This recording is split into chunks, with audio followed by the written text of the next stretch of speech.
The Milwaukee County Board says yes to a plan to fund 25 new sheriff's deputies by a single vote margin. Supervisors expect the county executive, though, to veto that decision. Last week, 12 News investigation revealed runaway overtime hours and costs at the sheriff's department, putting deputies and the public at risk. Tonight, Colleen Henry asks the county board what it plans to do to protect the public. You face those life and death situations, very routinely. Nobody knows the price of impaired driving quite like Scott Griffin. Last year, the deputy was on patrol when a drunk driving the wrong way came barreling toward him. When Griffin tried to stop him, the driver took off. A dashboard camera captured the high-speed chase. I think we reached speeds of about 109 miles an hour. Ended up in the stadium interchange. I actually thought that I was going to die that night. Griffin lived, but his injuries cost him the career he loved. Now he's turned his energies to preventing another kind of impairment. More officers are killed by fatigue-related incidents, squad crashes and things like that, than they are by felonies. So that's a huge, huge issue. Last month, Griffin gave this PowerPoint on sleep deprivation to county supervisors. It's unsafe for the deputies, and it's unsafe for the citizens of Milwaukee County. Last week, 12 News revealed Milwaukee County deputies worked nearly 71,000 hours of overtime in the first 8 months of this year.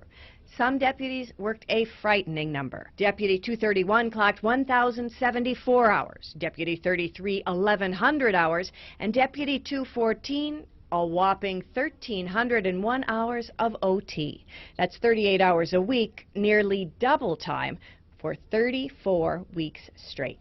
When I say we're at a crisis with this is what I'm talking about. Sheriff David Clark says his staff has shrunk from 450 deputies in 2007 to under 250 today. He says he could cut overtime in half if county officials would fund another 150 positions.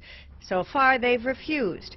12 News shared the overtime spreadsheets with the county board, but just 2 of the 17 supervisors would weigh in on overtime totals. If we could afford it, I'd add 100 deputies tomorrow. Supervisor Don Wyshon says by hiring more deputies, taxpayers could save on overtime costs and improve performance. But Wyshon says distrust between the sheriff and other county officials has meant limited support for that kind of expense. Once we give him the money, there's no guarantee that he will hire 25 more deputies. Supervisor Willie Johnson was on the fence about adding deputies until 12 News report.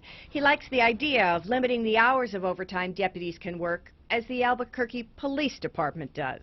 Because we don't want deputies to be hurt, we don't want the public to be hurt, because somebody does not have as much sleep as that individual needed in order to properly function. Dr. William Dement is the world's leading authority on sleep deprivation. He spoke to 12 News via Skype from Stanford University. Drowsy driving is worse than drunken driving. Dement says studies show drowsy cops may actually be more impaired than the drunks they arrest.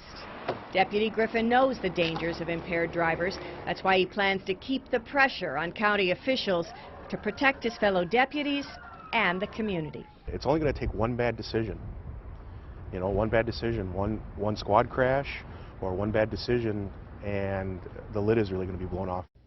And beyond public safety, there's concern over the costs to taxpayers. 47 deputies earned more than $20,000 in overtime last year. A few actually doubled their salaries with OT and out-earned the sheriff's pay of $132,000 a year. So have any of the deputies complained about this? Well, actually, that's a mixed bag. A handful of deputies closer to retirement use the OT to pad their pension payouts.